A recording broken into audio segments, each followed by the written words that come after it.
Hi friends, welcome to my YouTube channel SR academy Hindi. तो हम लोग तैयारी कर रहे हैं SSC combined Hindi translator exam के पेपर 2 के लिए, जिसमें दो चीजों की प्रैक्टिस कर रहे हैं। एक तो आपका ट्रांसलेशन प्रैक्टिस हो गया, जिसका एक पैरेलल में मेरा वीडियो चल रहा है, जिसमें ऑलरेडी मैं 20 वीडियो बना चुका हूं। और ये हमारा इससे प्रैक्टिस का वीडियो है, जिसमें मेरा ऑलरेडी 9 वीडियो बना चुका हूँ, जिसमें से 2020 से पहले आए हुए जितने भी एस्से या निबंध के प्रश्न थे उसको मैंने करा दिया, हिंदी का भी और इंग्लिश का भी। तो ये मेरा 10th वीडियो है एस्से पे, और इसमें हम लोग 2020 में जितने भी इंग्लिश एस्से के जो टॉपिक्स आए थे उस पे मॉडल निबंध आपको बताने वाला हूँ कि कैसे उन टॉपिक्स पे हम लोग निबंध या फिर एस्से लिख सकते हैं। ठीक है, तो चलिए स्टार्ट करते हैं। 2020 में आपका क्या एस्से का प्रश्न था? Write an essay in about 500 words on any one of the following. क्या क्या टॉपिक थे? पहला टॉपिक था आपका censorship and the right to freedom of speech, public health in global pandemic दूसरा टॉपिक था। तीसरा टॉपिक था caste reservation and social justice. चौथा टॉपिक था आपका digital access and digital divide. तो हम लोग चारों टॉपिक पे एक एक मॉडल एस्से हम लोग देखने वाले हैं कि कैसे हम इन टॉपिक्स पे एस्से लिख सकते हैं। चलिए स्टार्ट करते हैं। पहला टॉपिक है आपका censorship and the right to freedom of speech.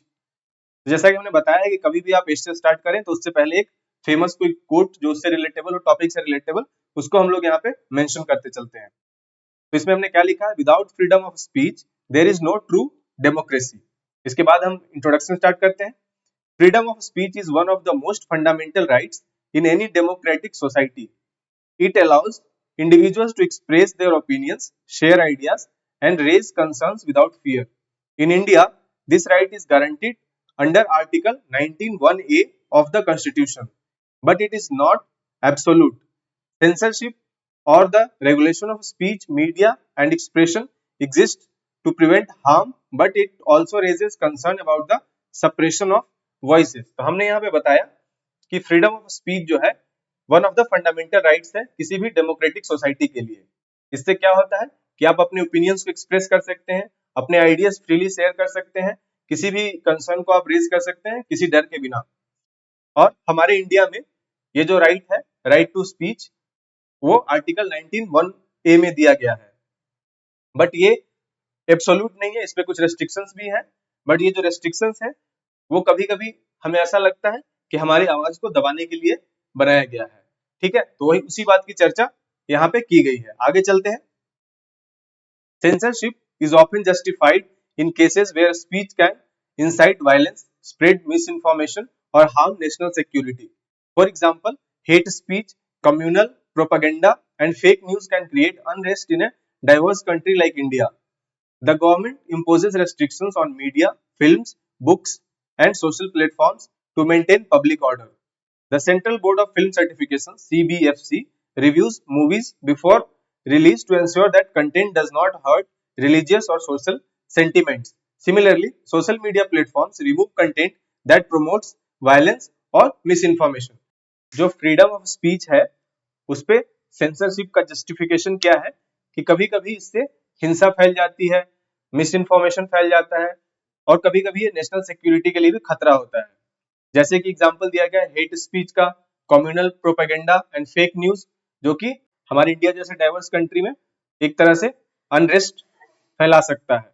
तो इसलिए गवर्नमेंट जो है इस तरह की रेस्ट्रिक्शंस लगाती है मीडिया पे, फिल्म्स पे, बुक्स पे और सोशल प्लेटफॉर्म्स पे, ताकि पब्लिक ऑर्डर मेंटेन किया जा सके। अब central board of film certification की चर्चा यहाँ पे की गई है। जो मूवी को रिलीज होने से पहले वो देखती है कि इसमें किसी तरह का रिलीजियस या सोशल सेंटिमेंट्स तो हर्ट नहीं हो रहा हो।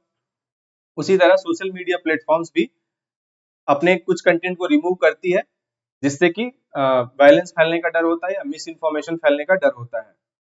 आगे चलते हैं।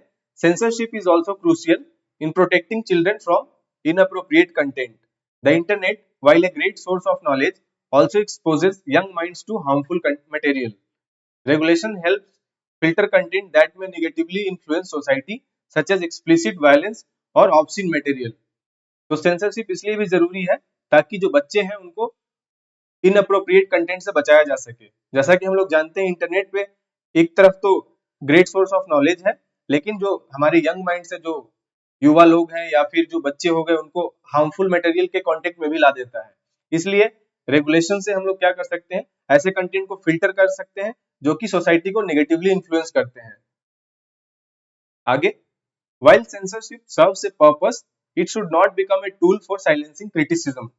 Freedom of speech allows citizens to question the government, report injustices, and voice opinions. Many great movements in India, including the freedom struggle, were driven by the power of free expression. Today, journalists, activists, and social media users play a key role in keeping democracy alive. Censorship को किसी आलोचना को दबाने के लिए एक tool की तरह इस्तेमाल नहीं किया जाना चाहिए। फ्रीडम ऑफ स्पीच जो होता है वो नागरिकों को गवर्नमेंट को क्वेश्चन करने का राइट देती है। किसी अन्याय के खिलाफ आवाज उठाने, उसको रिपोर्ट करने के लिए भी फ्रीडम ऑफ स्पीच जरूरी है। आज जो है जर्नलिस्ट हो गए, एक्टिविस्ट हो गए और सोशल मीडिया यूजर्स हो गए, वो एक बड़ी भूमिका निभा रहे हैं इस लोकतंत्र को जिंदा रखने में, अलाइव रखने में, अपने फ्रीडम ऑफ स्पीच के जरिए। However, there have been cases where censorship has been used unfairly. Banning books, restricting films, or blocking websites on a vague grounds can limit creativity and free thought. In recent years, debates over internet shutdowns, blog news reports, and deleted social media posts have raised concerns about the misuse of censorship. The challenge lies in ensuring that restrictions do not become a tool for suppressing truth and dissent. तो इसमें बताया गया है कि censorship का कभी-कभी गलत ढंग से इस्तेमाल किया जाता है, जैसे किसी किताब को बैन करने के लिए, किसी फिल्म को रेस्ट्रिक्ट करने के लिए, किसी वेबसाइट को ब्लॉक करने के लिए, और इसके पीछे कोई ठोस रीजन भी नहीं होता है।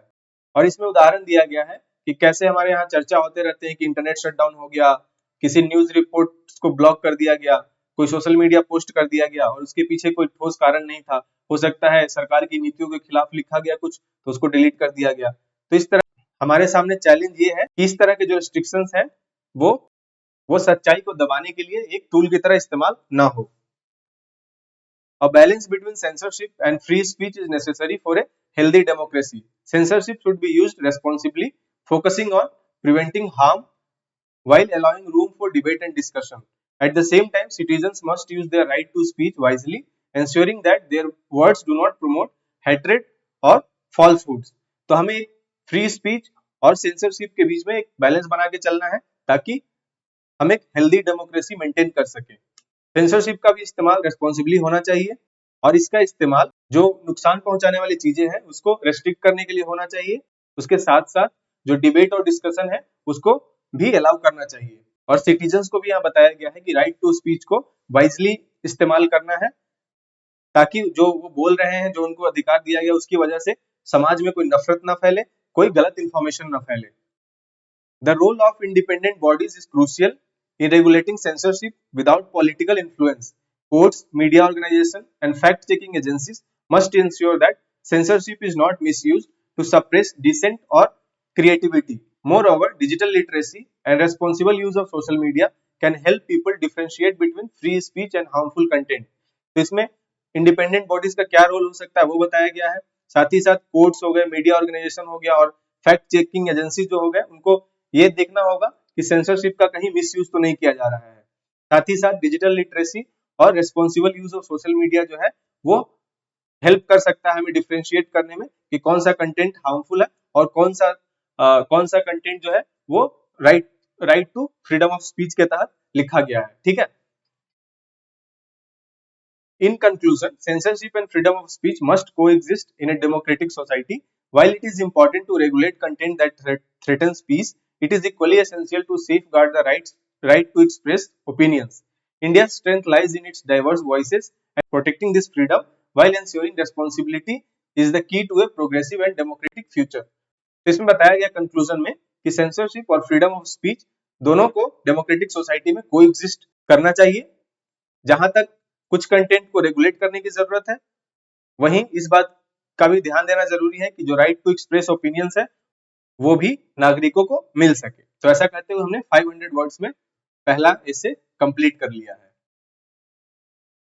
आपका जो दूसरा टॉपिक है public health in global pandemic, ये पैंडेमिक के टाइम पे ये टॉपिक आया था, तो हम लोग उसी संदर्भ में लेते हुए इस ऐसे को लिखेंगे। तो इसमें हमने जो कोट दे दिया है, the greatest wealth is health.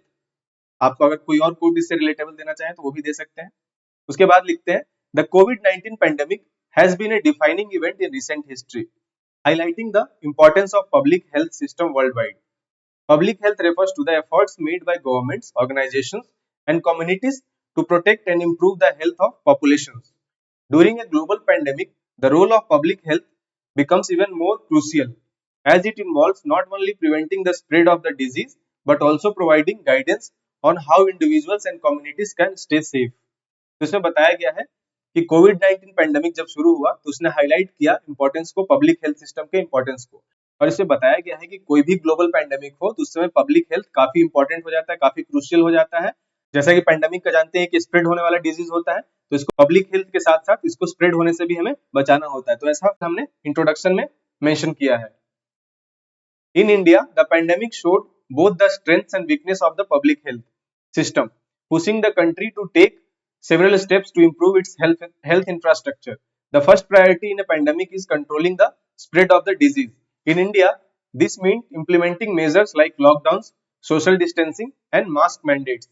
Public health campaigns played an essential role in spreading awareness about the virus, how it spreads, and what people can do to protect themselves. तो इसमें भारत की बात की गई है कि कैसे पैंडेमिक ने हमारे पब्लिक हेल्थ इंफ्रास्ट्रक्चर का स्ट्रेंथ और वीकनेस हमें हमारे सामने लाकर उजागर कर दिया। तो हमारा फर्स्ट प्रायोरिटी उसमें क्या होता है, जब भी कोई पैंडेमिक आता है तो controlling the spread of the disease.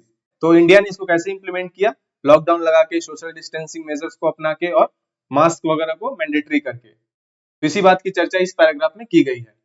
The government, along with local health authorities, worked tirelessly to provide updates, set up testing facilities, and ensure that people were educated about basic hygiene practices like hand washing. Public health departments collaborated with hospitals to monitor cases, track infections, and control outbreaks, especially in densely populated areas. In addition to controlling the spread, vaccination became a key tool in preventing further waves of infection. इसमें बताया गया है कि pandemic की स्थिति में government क्या करती है। तो गवर्नमेंट और लोकल हेल्थ अथॉरिटीज जो भी होते हैं वो लगातार अपडेट प्रोवाइड करते हैं, टेस्टिंग फैसिलिटीज को सेटअप करते हैं और ये भी इंश्योर करते हैं कि लोगों में जागरूकता फैलाया जाए हाइजीन प्रैक्टिसेस को लेकर, जैसे कि हैंड वॉशिंग, मास्क का यूज आदि। और साथ ही साथ पब्लिक हेल्थ डिपार्टमेंट्स जो है वो केसेस जितने भी आ रहे हैं उसको मॉनिटर करते हैं, जो इन्फेक्टेड पीपल उनको ट्रैक करते हैं और इस तरह से आउटब्रेक को कंट्रोल करने की कोशिश करते हैं, खासकर उन एरियाज में जहां पे पॉपुलेशन बहुत ज्यादा है। और स्प्रेड को कंट्रोल करने के साथ साथ इसके लिए वैक्सीनेशन बनाना भी एक काफी जरूरी हो जाता है इस केसेस में। तो उसी बात की चर्चा इस पैराग्राफ में की गई है। आगे, India launched one of the largest vaccination campaigns in the world. The government's effort to provide free vaccines to millions of citizens, specially most vulnerable populations, was essential in reducing the severity of the pandemic. Health workers, frontline staff, and elderly individuals were given priority access to vaccines, and vaccination centers were set up across the country. Despite initial challenges in vaccine distribution and hesitancy, India managed to vaccinate a significant portion of its population, which helped reduce the pressure on hospitals and healthcare systems.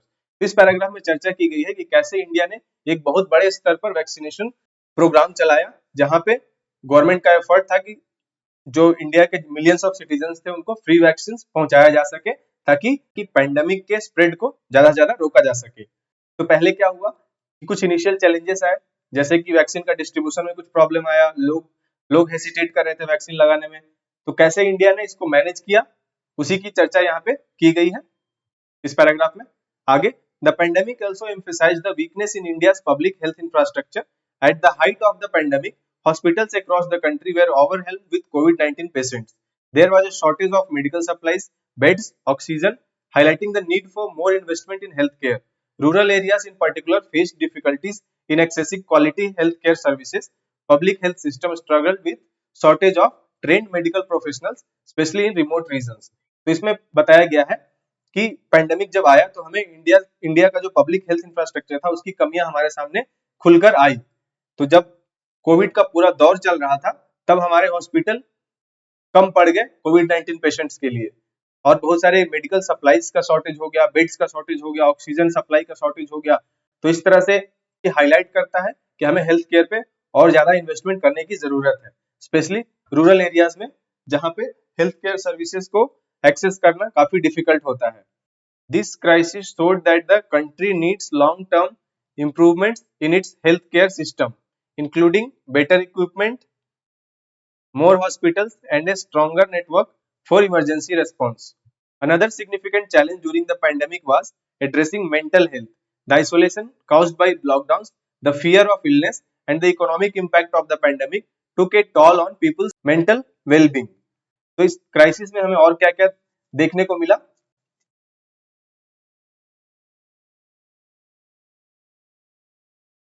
तो एक तो health care में improvement की बात इसमें निकल के आई सामने, और हमारे सामने इमरजेंसी रेस्पॉन्स के लिए एक स्ट्रॉन्गर नेटवर्क बनाने की भी जरूरत महसूस हुई। और इसमें क्या एक मेंटल हेल्थ को लेकर भी हम देखते हैं कि काफी चर्चा हुई पैंडेमिक के दौरान, क्योंकि जो लॉकडाउन के कारण अकेलापन हुआ, जो बीमारी का डर हुआ, या फिर जो इकोनॉमिकली बहुत से लोगों को इम्पैक्ट किया कोविड-19 ने, तो इन सब की चर्चा इस पैराग्राफ में की गई है। आगे, public health experts stressed the importance of mental health support, encouraging people to reach out for help, stay connected with loved ones, and practice mindfulness. Mental health became an essential part of the public health conversation, reminding people that a pandemic affects not just physical health but emotional and psychological well-being too. इसमें mental health पे बात की गई, कैसे mental health पे भी चर्चा होनी स्टार्ट हो गई कि फिजिकल हेल्थ के साथ साथ मेंटल हेल्थ भी जरूरी है, और पैंडेमिक की वजह से न सिर्फ फिजिकल हेल्थ इंपैक्ट हो रहा है बल्कि इमोशनल और साइकोलॉजिकल लेवल पे भी लोगों को अफेक्ट कर रहा है। In conclusion, the global pandemic has demonstrated the importance of robust public health system in managing health crises. India, like many other nations, faced significant challenges, but it also made remarkable strides in vaccination, awareness, and crisis management. The lessons learned from the pandemic can guide future public health efforts, helping to build stronger, more resilient systems that can better handle future health crises. The importance of public health has never been clearer, and as the world moves forward, the focus on improving health infrastructure and addressing both physical and mental health needs will be key to building a healthier society. तो conclusion में बताया गया है कि कैसे global pandemic ने हमें बताया कि रोबस्ट पब्लिक हेल्थ इंफ्रास्ट्रक्चर का क्या अपना महत्व है और कैसे हम लोग हेल्थ क्राइसिस को मैनेज कर सकते हैं। और इसमें हमें वैक्सीनेशन, अवेयरनेस, क्राइसिस मैनेजमेंट आदि की भी चर्चा की, और इससे हमें फ्यूचर में क्या सीख लेने की जरूरत है, ऐसा हमने यहाँ पे मेंशन करते हुए एक कंक्लूजन लिख लिया, और इस तरह से आपका 500 शब्दों में आपका एसे कंप्लीट हुआ। आपका थर्ड टॉपिक था caste reservation and social justice. तो इसको हमने कैसे स्टार्ट किया है? Injustice anywhere is a threat to justice everywhere. Introduction में क्या लिखेंगे? Caste reservation in India is a policy designed to promote social equality by providing preferential treatment to historically disadvantaged groups. It was introduced as a tool to uplift the marginalized communities that have faced centuries of discrimination and oppression. The system of caste reservation has its roots in the Indian Constitution, with provisions made for scheduled castes, scheduled tribes, and other backward classes. The aim of this system is to ensure that everyone, regardless of their background, has an equal opportunity to succeed in education, employment, and political participation. तो इसमें cast reservation in India के बारे में बताया गया है कि कैसे ये पॉलिसी सोशल इक्वालिटी को इंश्योर करती है और जो हिस्टोरिकली डिसएडवांटेज ग्रुप्स है उनको फायदा पहुंचाती है। और इसमें किन किन लोगों को रिजर्वेशन दिया गया है, जैसे कि शेड्यूल्ड कास्ट हो गए, शेड्यूल्ड ट्राइब्स हो गए, और अदर बैकवर्ड क्लासेस को रिजर्वेशन दिया गया है ताकि जैसा इनका बैकग्राउंड रहा हो, अब उनको इक्वल अपॉर्चुनिटी मिल सके किस किस चीज में, एजुकेशन में, एम्प्लॉयमेंट में, एंड पॉलिटिकल पार्टिसिपेशन में। Caste based reservation is a step towards achieving social justice in a society that has been deeply divided along caste lines.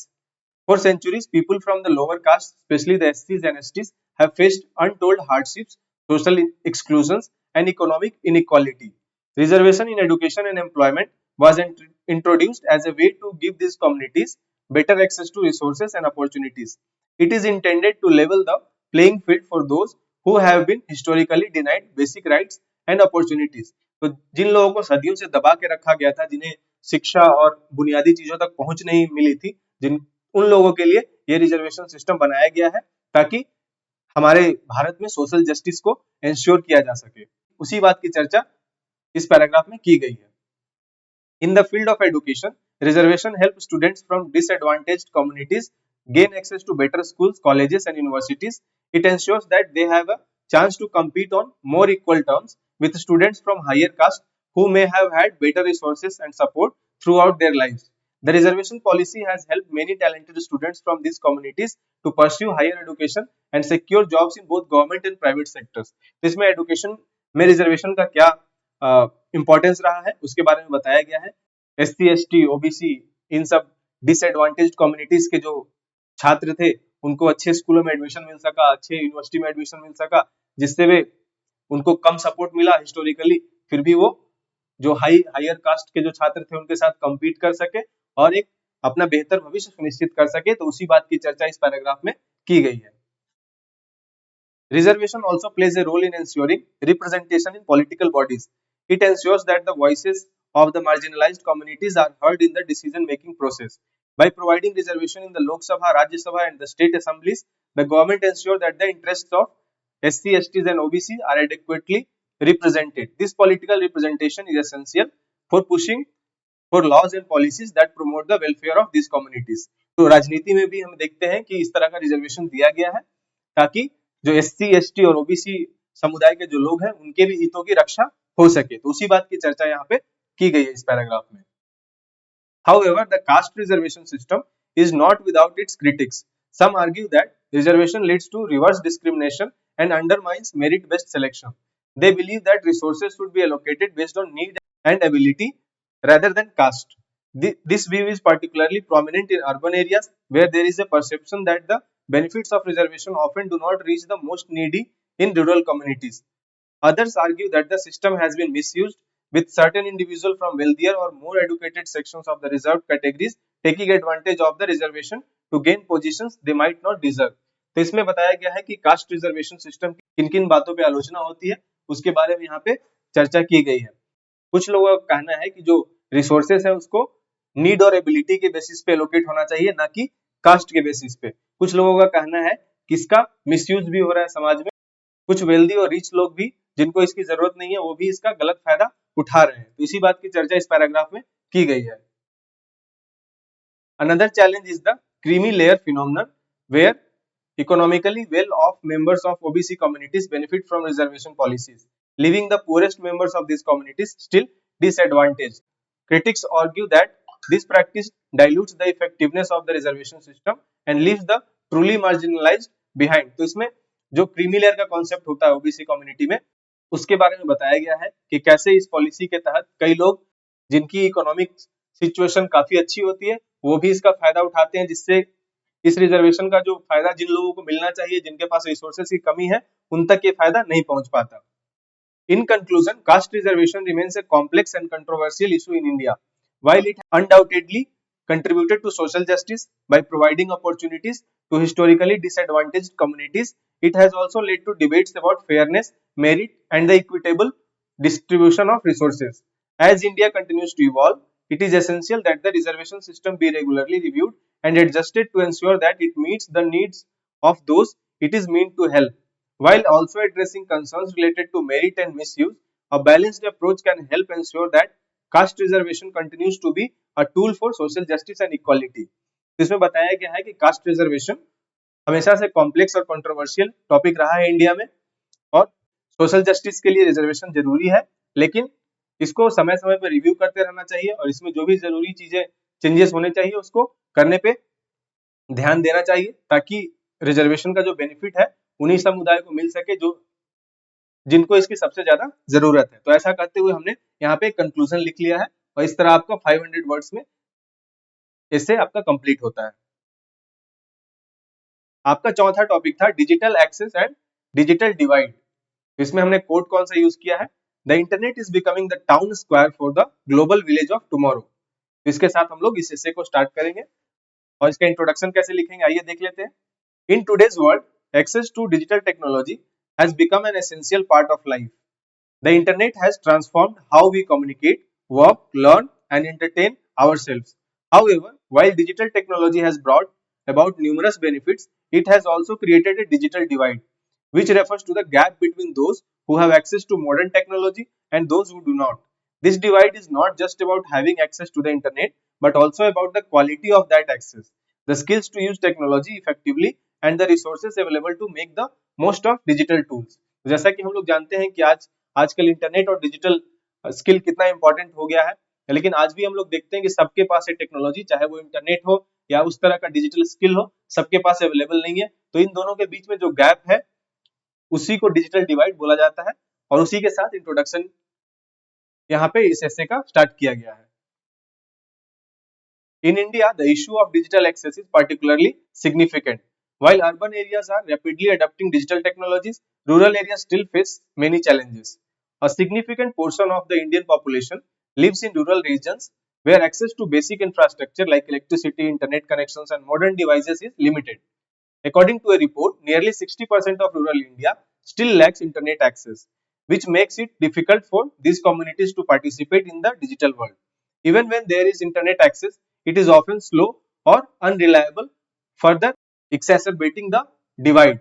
तो इसमें बताया गया है कि रूरल एरियाज में जो है अभी भी काफी चैलेंजेस हैं। वहीं अगर हम शहरी क्षेत्र में देखते हैं तो शहरी क्षेत्र के लोग हैं जो डिजिटल टेक्नोलॉजीज को बहुत ही तेजी से अपना रहे हैं। वहीं रूरल एरियाज में हम लोग देखते हैं कि बेसिक इंफ्रास्ट्रक्चर की कमी है, वहाँ इलेक्ट्रिसिटी नहीं है, इंटरनेट कनेक्शन नहीं है और मॉडर्न डिवाइसेस तक वहाँ पहुंच नहीं है। 60% जो हमारा रूरल इंडिया का क्षेत्र है उसमें इंटरनेट एक्सेस ही नहीं है, और अगर है भी तो इतना धीमा इंटरनेट है वहाँ, वो ज्यादा उपयोगी हो नहीं पाता है। आगे, the digital divide has serious implications for education, employment and social participation. During the COVID-19 pandemic, for example, many educational institutions switched to online learning. While this was a step towards ensuring education continuity, students in rural areas or from lower income families were left behind. Without access to smartphones or computers and with poor internet connectivity, these students could not attend online classes, which widened the gap between them and their urban counterparts. This disruption in education has long-term effects as students who miss out on digital education are at a disadvantage when it comes to future job opportunities. तो इसमें एक example लेकर समझाया गया कि कोविड-19 pandemic में जब school, colleges या कोचिंग्स का जो क्लासेस है ऑनलाइन चलने लगे तो कैसे शहरी क्षेत्र के लोगों को इसका फायदा हुआ, लेकिन रूरल क्षेत्र के जो छात्र थे वो इसमें पिछड़ते चले गए और उनको वो सुविधा नहीं मिल पाई, जिससे कि शिक्षा के क्षेत्र में वो थोड़े पिछड़ गए। Moreover, digital access is crucial for economic empowerment. In cities, businesses have quickly adapted to digital platforms for marketing, customer service, and transactions. Small and medium-sized enterprises in rural areas, however, often struggle to keep up with digital trends due to limited access to technology and a lack of digital literacy. This limits their ability to grow their business, compete in the market, or access government schemes and benefits that are increasingly being offered through digital platforms. इसमें बताया गया है कि digital access economic empowerment के लिए भी काफी जरूरी है। जैसे कि हम लोग देखते हैं कि आजकल के जो बिजनेस है वो डिजिटल प्लेटफॉर्म पे अपना मार्केटिंग करते हैं, कस्टमर सर्विस प्रोवाइड करते हैं और सारा ट्रांजेक्शन आपका डिजिटली ही होता है। लेकिन अगर रूरल एरियाज में हम जाते हैं, वहाँ के जो एसएमईज हैं उनके पास ना तो डिजिटल स्किल होता है, ना डिजिटल टेक्नोलॉजी वो ज्यादा यूज कर पाते हैं, जिसकी वजह से वो इकोनॉमिकली पिछड़ जाते हैं। Another aspect of the digital divide is digital literacy. Simply having access to a device and the internet is not enough. People need the skill to navigate the online world, whether it is using a smartphone, participating in online learning, or using e-government services. In many rural areas, there is a lack of training, and the elderly population in particular faces difficulties in adapting the new technologies.